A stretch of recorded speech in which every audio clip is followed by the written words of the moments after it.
Looking for a great book, maybe to give as a holiday gift? Keeper of the Lost Cities, the graphic novel part 2 is available, and you can follow the amazing adventures of Sophie Foster as she discovers she's actually an elf with incredible superpowers. And we are joined by author Shannon Messenger. Good morning, Shannon. How are you? I'm doing great. Thanks so much for having me. Of course, of course. Can't wait to hear about Sophie's adventures. But before we get into those, I would love to hear about the whole adaptation process, because maybe, there are challenges when you go from adapting a book. And what did you take away from this? What did you learn that made your approach maybe different for part 2 now?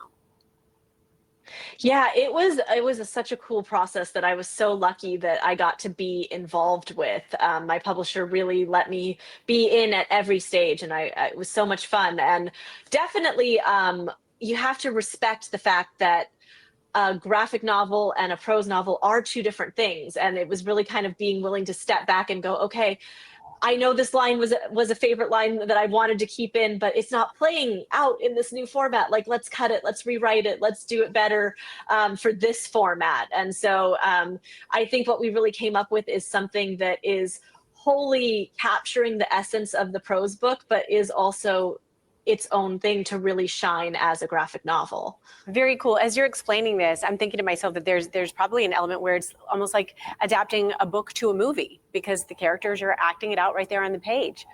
So let's talk about the Yeah. graphic artist you worked with for part 2. What was that collaboration like, and how did it impact your storytelling? Yeah, so it is a different artist from the part one, only because of schedule. Drawing this many illustrations on such a tight timeline was a Herculean task, and we didn't want there to be like a 4-year gap between part one and part two. So the only way to do that was to have the artist get started on part two while part one was still in the works. So that meant 2 artists. But what was really cool was that their styles really complement each other, but they're also each uniquely theirs. And you really get to see how they shine. And this artist in particular, one of the things that I love about her is that her work is extremely detailed. The amount of tiny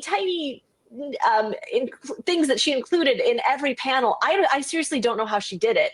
Like, I don't know if she worked with like it zoomed in to the maximum, or it's amazing the way that she did it. And it really lets the scenes come to life. And especially in the second half of the book, Sophie's in some big locations with lots of characters, and she was able to bring all of that into every panel, and it's amazing. Okay, so with that in mind, what kinds of adventures does Sophie get into in that second half of the novel?